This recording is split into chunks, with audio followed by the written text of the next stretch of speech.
Ochalaba okwanjula n'embaga. She never said that she don't love me. I'll keep on I'll it up once again and again. Nejo she wanda magisha. Wayo bateka oli na omuntu goyagala nnyo. Nokola bino, nokola birina ingata biraba. Ngachiruma, okwagala takwagala bimenya. Obolabo notona, naye nga gwowo watabiraba. Mwana gwe, naye ngotamuzengeno. Nakukola ti, kuno mutima gwokubisa ennyono. Kati bw'oba osaze wunfe.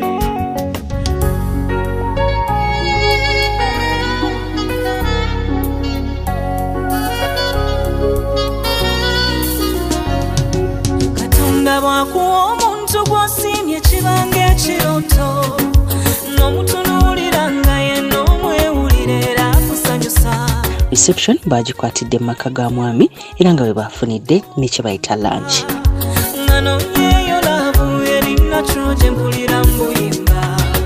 Omuntu gwe sirina kyentomo okugaya oba okukyusa. N'obukooweekoowe bubwo ku maaso era nabwo bulungi. Yadde ebigambo mu nsi bingi bimpeddeko omukwano. Kugambe kiky'otalaba kulaba enzijjudde mu maaso. Bannange temunkwatira ku zaabu, temundeetera taabu. Mweyitira nze shibubu, bubuzaabu.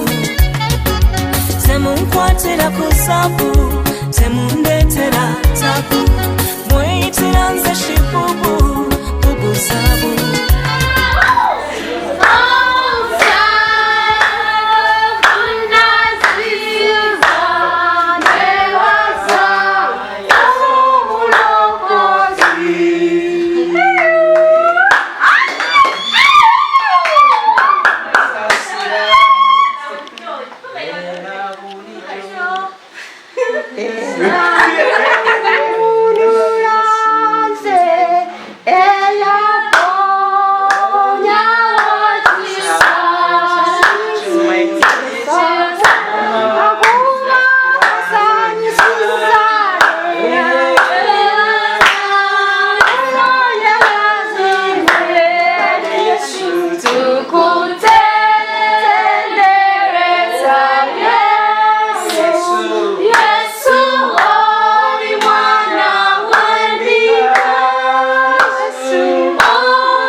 Abagenyi baffe abakulu singa si boss singa tebisobodde okutungaana ffenna leero naye twebaza Mukama abatuusiza wano ne twebaza atandise luno olugendo era nga tumwesiga ntitumaliza mu bulungi. Amiina. Yes, n'ekyo ngenda saba dadi waffe atusabire essaala abagole batuule tulye emmere yaffe tweyongere okujaguza.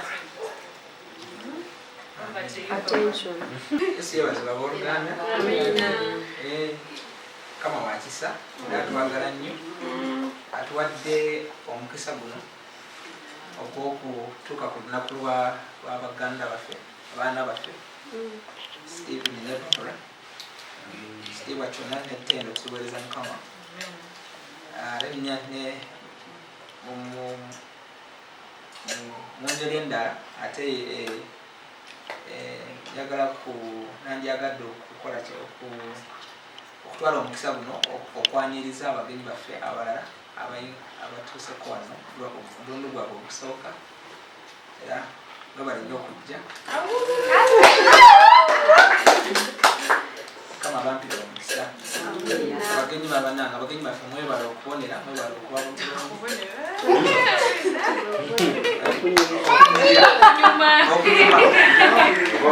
okunyirira okunyuma byonna mwebale n'okulira n'okukuma obwesigwa n'okutuuka ku lunaku luno beera patient kama natukuliza olunaku natuweereza olunaku olulungi bweti. So katusabe tusobole okuba emmere Mukama gyatutebeekanisiza era gyatuwadde. Mukama waffe taata ow'omu ggulu kitaffe aye atwagala otuwa omwana we Yesu n'atufiirira. We thank you for today. We honor you. We glorify you for your presence in our midst. For we know that we are gathered here in your name. You say that where 2 or 3 gather in your name, you shall be in their midst. We are grateful to you, Father, for Stephen and Barbra, whom you have joined today in holy matrimony.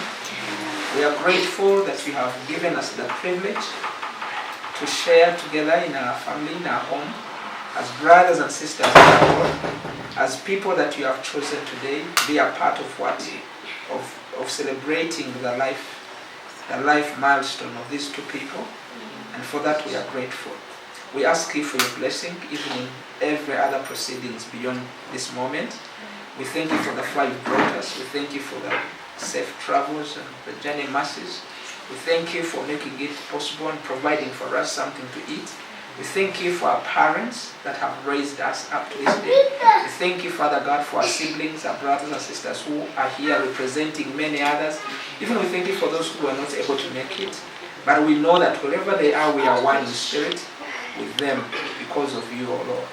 And we pray that your blessing that we are sharing today here will also reach out to them. The same joy, the same blessing that we are sharing today, may it extend to all our family that is all over the world scattered around. And we are grateful and sanctify this food that we are going to eat. Sanctify that it shall nourish our bodies, it shall bless our bodies, it shall give us that which you have intended for our bodies. In Jesus' name we pray. Amen. Thank you, Papa. Kati tugenda kukkiriza jjajja ne maama batuule. Jjajja ne maama batuule. Nibakubire ku bugalo. Kati awo tugenda kulaba ku witnessing omwami mukyamuzi ng'atuuza mukyala we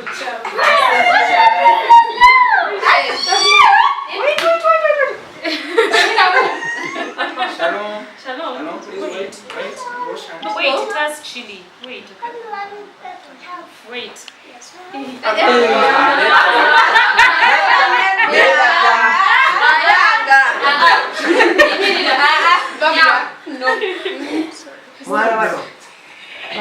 Shalom.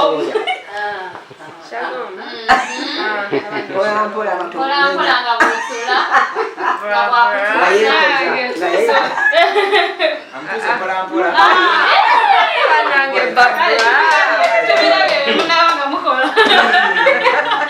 Okay, please, you cannot take your seats. So I'm going to ask Mr. and Mrs. Uchamuzi. Barbra, we're going to now test you. We'll serve your husband. She never said that she don't love me. I'll keep on I'll it up once again and again. Nejo she wanda magisha. Wayo badeka ngoni na omuntu goyagala nnyo. Nokola bino, nokola birina ingatabiraba. Ngachiruma, okwagala takwagala bimenya. Obolabo notona, naye nga gwo watabiraba. Mwana gwe naye ngotamuzengeno. Nakukola ti kuno mutima gwo kubisa ennyono.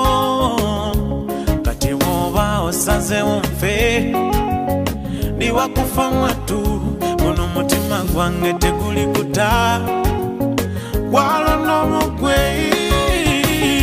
njagala kimu kuba nawe nzikiriza tongana ndikukwata ng'omwana kuba nze mmanyi ng'oli nange tolabe ennaku mukwano ndikukwata ng'omwana kasita n'ongamba nti oli nange wendi sirina tabu baby wendi nze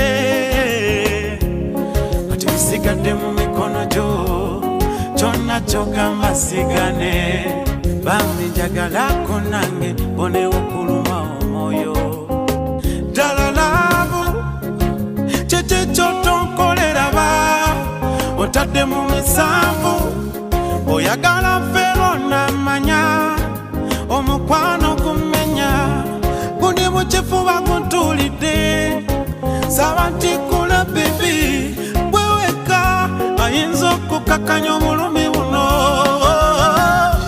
njagala kimu kuba nawe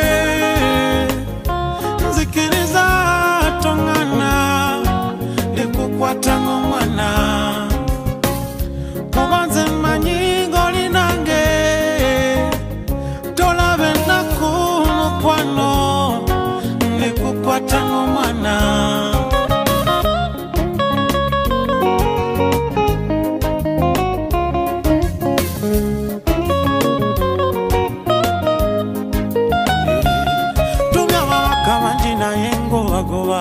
tomanyi oyongera kunkomerera lwatolinafe otemagombe kyekyeddakiikemu bwete efuusa obuzibu kati bisigadde mu mikono gyo kyonna kyogamba sigane bambi njagalako nange bonewo kuluma omwoyo ddala laavu kyekyo kyotonkolera ba otadde mu misanvu oyagala fero namanya omukwano gumenya gundi mukifuba guntulidde saba ntikula bebi bweweka ayinza okukakanya obulumi buno njagala kimu kuba nawe nzikiriza tongana ndikukwata ng'omwana kuba nze mmanyi ng'oli nange tolabe ennaku mukwano Okyalaba okwanjula n'embaga.